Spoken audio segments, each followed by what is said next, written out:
Telangana cabinet కీలక నిర్ణయం తీసుకుంది. మున్సిపల్ ఎన్నికలకు కేబినెట్ గ్రీన్ సిగ్నల్ ఇచ్చింది. ఫిబ్రవరి 2వ వారంలో మున్సిపల్ ఎన్నికలు ఉండనున్నట్లుగా తెలిపింది. అలాగే జిల్లాల పునర్విభజనకు కేబినెట్ ఆమోదం తెలిపింది.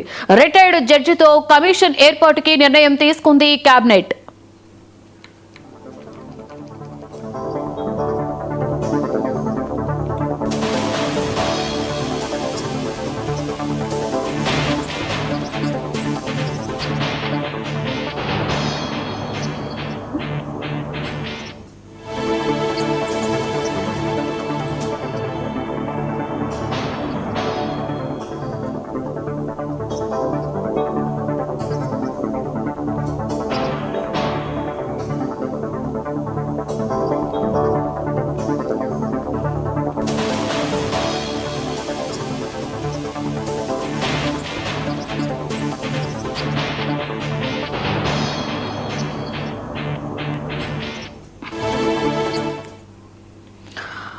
మేడారంలో తెలంగాణ కేబినెట్ కీలక నిర్ణయం తీసుకుంది. మున్సిపల్ ఎన్నికలకు కేబినెట్ గ్రీన్ సిగ్నల్ ఇచ్చింది. ఫిబ్రవరి 2వ వారంలో మున్సిపల్ ఎన్నికలు జరగనున్నట్లుగా తెలియజేసింది.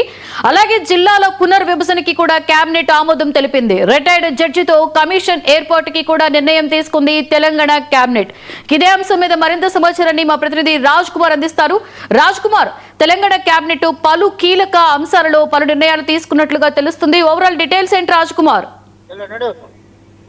లక్ష్మి, కొద్దిసేపటి క్రితమే మంత్రివర్గ భేటీ, దీనికి సంబంధించినటువంటి కేబినెట్ భేటీకి సంబంధించి ముఖ్యమంత్రి రేవంత్ రెడ్డి కీలకమైన నిర్ణయాలు తీసుకోవడం జరిగింది. ఇప్పటికే మున్సిపల్ కార్పొరేషన్ సంబంధించినటువంటి ఎన్నికల్లో దానికి సంబంధించి ఫిబ్రవరిలో ఎన్నికల నోటిఫికేషన్ జరగనుంది. దీనికి సంబంధించి కీలకమైన నిర్ణయం, ఎందుకంటే దానికి సంబంధించినటువంటి ఇప్పటికే నోటిఫికేషన్ జారీ చేయడం జరగనుంది. దానికి సంబంధించినటువంటి తెలంగాణలో ఉన్నటువంటి ముఖ్యంగా అంటే ప్రతి జిల్లాలో ఉన్నటువంటి ముఖ్యమైన అదైతే కేబినెట్ సమావేశంలో ముఖ్యమైనటువంటి ప్రాంతాల్లో కూడా కాంగ్రెస్ గెలుపు దిశగా కూడా నోటిఫికేషన్ విడుదల చేయాలని కూడా చేసింది. ఈ క్రమంలోనే రైతు భరోసాపై కూడా తెలంగాణ కేబినెట్ కూడా మేడారం వేదిక కూడా రేపటి నుంచి కూడా మొత్తం వారి రైతుల అకౌంట్ లో కూడా జమ చేయనున్నారు.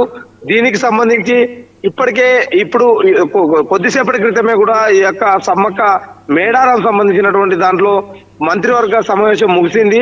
తెల్లవారు మొత్తం ఇక్కడే ఉండి కూడా అంటే రేవంత్ రెడ్డి ఈ రాత్రి కూడా హరిత హోటల్లో కూడా బస చేయనున్నారు. ఈ నిర్ణయాలకు అంటే దీనికి సంబంధించినటువంటి దాంట్లో ఎలక్షన్లతో పాటు మిగతా అటువంటి దాంట్లో కూడా కీలక నిర్ణయాలు తీసుకోవడం జరిగింది.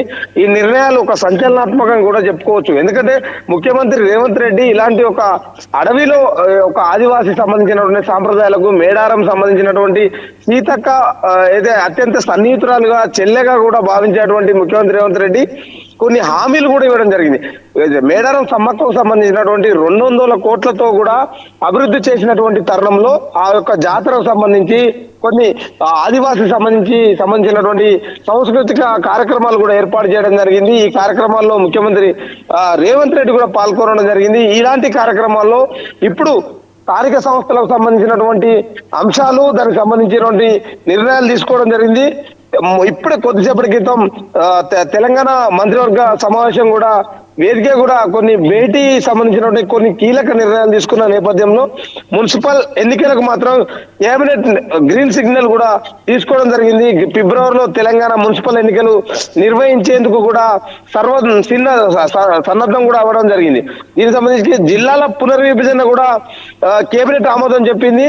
రిటైర్డ్ జడ్జితో కమిషన్ కూడా ఏర్పాటు చేయడం జరిగింది. ఎందుకంటే ముఖ్యమంత్రి ఏదైతే ఈ నిర్ణయాలకు జిల్లాల పునర్విభజన సంబంధించినటువంటి ఎక్కడ అంటే ఈ జిల్లాలు దాదాపు 33 జిల్లాలుగా ఏర్పడినటువంటి తెలంగాణ ఇన్ని జిల్లాలు అవసరం లేదు. ఎందుకంటే ప్రజలకు చాలా ఇబ్బందులు ఎదురవుతున్నాయి, సమస్యలు ఎదురవుతున్నాయి అనే నేపథ్యంలో ఇప్పుడు ఈ జిల్లాల పునర్విభజనకు సంబంధించిన దాంట్లో ఈ నిర్ణయం తీసుకోవడం జరిగింది. ఈ యొక్క సిట్టింగ్ జడ్జితో ఏర్పాటు చేసినటువంటి ఈ యొక్క దాంట్లో పునర్విభజన కూడా చేసే అవకాశం ఉంది.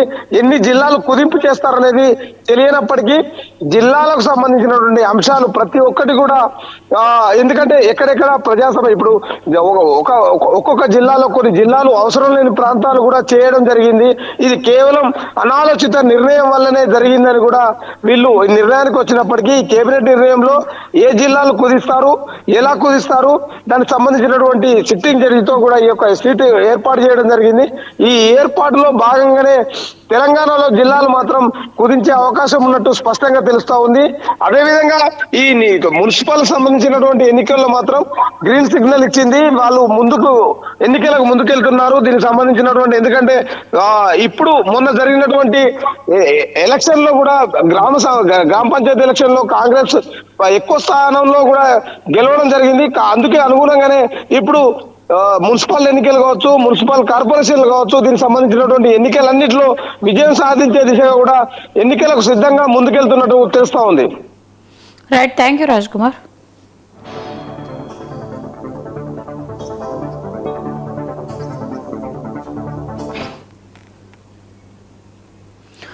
ఏలూరు జిల్లా నూజివీడులో మంత్రి కొలుసు పార్థ